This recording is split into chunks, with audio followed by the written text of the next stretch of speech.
What would you do if a lioness locked eyes with a helpless antelope calf, then chose to protect it instead of kill it? Would you call it a miracle, a mistake, or something deeper? Comment below before you hear the full story of Mara, the predator who broke every rule of the wild for love.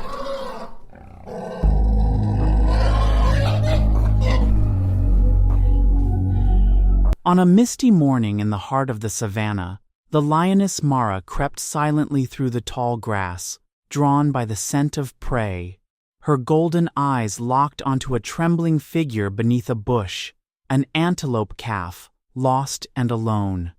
Instinct surged. This was an easy kill. But when Mara met the calf's wide, frightened eyes, something shifted. Her muscles, once taut for the chase, relaxed. She stepped forward not to pounce, but to gently lick the calf's fur, then lay beside it. The wild held its breath. Mara, a predator born to hunt, had made a different choice. She named the calf Imani, faith in Swahili, and from that moment became its unlikely guardian. She hunted not for herself, but to feed the one she should have devoured. She stood alone, defying nature's order, even fending off other lions who sought to correct what they saw as a violation of the wild's code. But Mara's heart had rewritten its own laws. In that fleeting moment of mercy, a bond was born, not of blood or species, but of something deeper, love. And on that day, a lioness remembered not how to kill, but how not to harm what she could not help but love. Life on the savannah does not tolerate mistakes, yet Mara, the lioness, made one that rewrote everything. After choosing love over instinct, she found herself walking a path few dared to tread. Naming the antelope calf Imani, she became both protector and provider. Day after day, she hunted not for dominance or hunger, but to keep Imani alive. And when other lions caught wind of her secret, Mara faced them with claws bared, not as a predator, but as a mother. She was shunned, attacked, deemed broken by the laws of the wild. But she did not waver. Alone beneath the sun and stars, she stood by Imani. In the shadows, Dr. Tessa, a South African biologist, watched the impossible unfold. A lioness, shielding a creature she was born to kill. Tessa documented everything, drawn not just by science, but by awe. It was the wild, she would later write, at its most human. Mara's defiance came at a cost: blood, isolation, and relentless judgment, but she never looked back. In a land ruled by tooth and claw, she had chosen nurture over nature. And in doing so, she didn't just raise an antelope, she raised a truth, that love can silence even the fiercest instinct. From the shadows of the acacia trees, Dr. Tessa adjusted her lens, expecting another ordinary day of field work, until her camera caught the unthinkable. A lioness, powerful and revered, shared a fresh kill with an antelope calf, her breath caught. The calf didn't run. The lioness didn't attack. They ate together, side by side, like kin. Over the next few weeks, Tessa watched silently as this living paradox unfolded. Mara, the predator, tenderly nuzzling Imani, the prey she should have consumed. Each day brought new evidence, Mara defending the calf from jackals, bringing it meat, licking its wounds. Tessa, a seasoned biologist with 15 years in the wild, was shaken. "It was beautiful," she whispered into her recorder. "And yet, it shattered everything I thought I understood." She made a choice not to interfere, to let the story write itself beneath the sun and stars.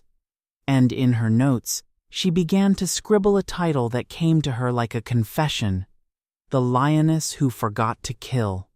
What she witnessed was more than a mystery of nature. It was a defiance of its deepest laws. A lioness loving her prey? Impossible. But every moment she watched Mara and Imani, she realized love, not instinct, was the fiercest force of all. The fire came not from the sky, but from the eyes of wandering lions, males, lean and restless, drawn by the scent of vulnerability. They found Imani grazing near the old den, unaware that nature had marked him as prey. But Mara knew. The moment she heard their roars, she stood between them and the one she called her son. The battle that followed was brutal. Mara, outnumbered and aging, fought like the storm itself, feral, fierce, unrelenting. Her roars split the air, her claws tore through muscle and pride. But strength has its limits. Bloodied and limping she stumbled, but did not fall. From a distance, Dr. Tessa watched with horror, knowing that to interfere would betray every rule of her profession. And yet, when Mara collapsed with a final growl, something inside Tessa broke. She fired a flare into the sky, the sudden blaze scattering the lions. It wasn't science that moved her, it was something older, something human. Mara seized the chance.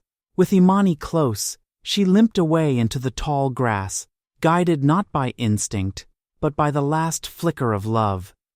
That day, both lioness and scientist crossed a line, and neither would ever return the same.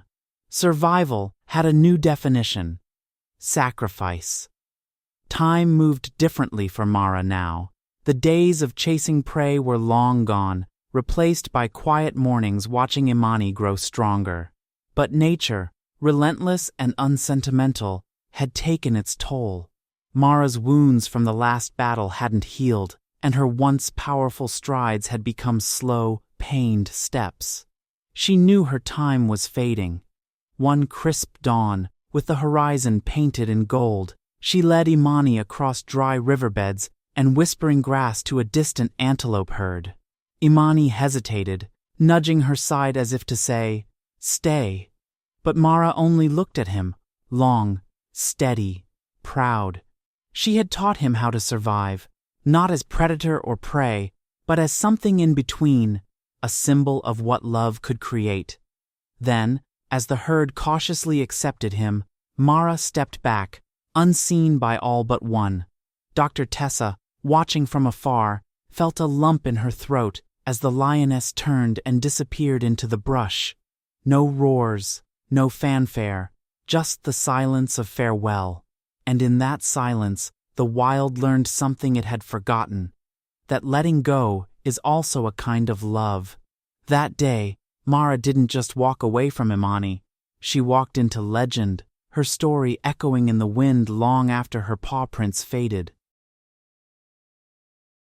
Years had passed, but some mornings still belonged to memory.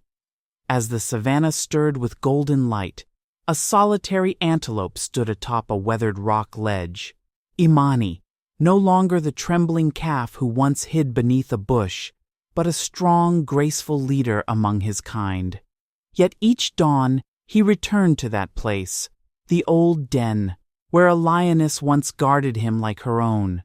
The herd didn't understand, but Imani didn't need them to.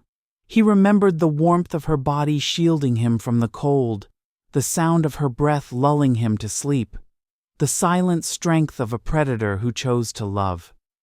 From a distant outpost, Dr. Tessa watched him through her binoculars, her heart still heavy with the story she had witnessed, one too wild for fiction, too tender for science. She penned it all in a book titled The Lioness Who Forgot to Kill, a story that swept across the world like wildfire. It wasn't just about a lion and an antelope. It was about breaking rules that never made room for love. And somewhere in that vast, untamed land, the legacy of Mara lived on, not in the hunt she abandoned, but in the life she chose to protect. Sometimes, the strongest instinct isn't to fight, but to protect. Mara, a lioness born to hunt, made a choice that defied nature. She chose love over survival, compassion over instinct. In doing so, She showed us that the heart is more powerful than the law of the wild. Her story reminds us that love doesn't always come from where we expect, and sometimes the most courageous act is to protect what we could so easily destroy. Whether in the savannah or in our everyday lives, there are moments when we're called to choose between what we've been taught and what we feel deep within. When that moment comes, choose kindness, choose love, because true strength is not in domination, but in mercy. If this story touched your heart or made you see the world a little differently, don't forget to like my video. Your support helps these powerful stories reach more people.